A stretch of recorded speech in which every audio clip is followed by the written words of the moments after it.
अरे इथे दादा बसलाय, त्याला विचारून बघूया. दादा एक विचारू का? हा बोल ना. दादा, नमन म्हणजे काय रे? नमन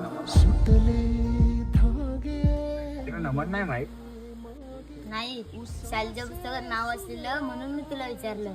एक काळ होता जेव्हा नमन ही फक्त एक लोककला नव्हती, कोकणाची आत्मा होती, आपल्या गावची ओळख होती, आपल्या भक्तीची भाषा होती. रात्र व्हायची. खेळ सुरू होण्याआधी प्रत्येक कलाकार एका पात्रात जन्म घ्यायचा. मेकअप फक्त चेहऱ्यावर होत नव्हता, तर प्रत्येकाच्या मनात ती भक्ती उतरायची.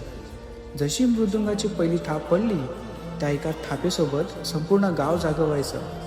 खेळ उभा राहायचा आणि भक्तिभावाने नमनाची सुरुवात व्हायची.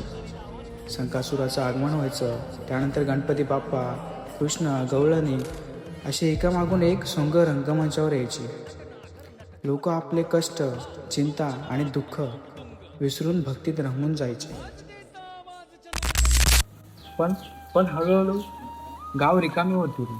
पोटापाण्यासाठी माणसं गाव सोडून मुंबईला निघून गेली. आणि त्याच्यासोबत नमन पाहणारे, नमन जगणारे आणि नमन पुढे नेणारे हात देखील कमी झाले. खेळ उरला पण खेळणारे कमी झाले. परंपरा उरली पण ते पुढे नेणारे कमी झाले. मग दादा पुढे काय झालं?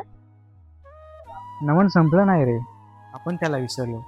आणि एखादी संस्कृती कधी मरत नसते, ती फक्त विसरली जाते. आणि म्हणूनच आज 2050 मध्ये एका कोकणी पोराला विचारावं लागतंय की दादा, नमन म्हणजे काय रे? सुटले धागे उरले मागे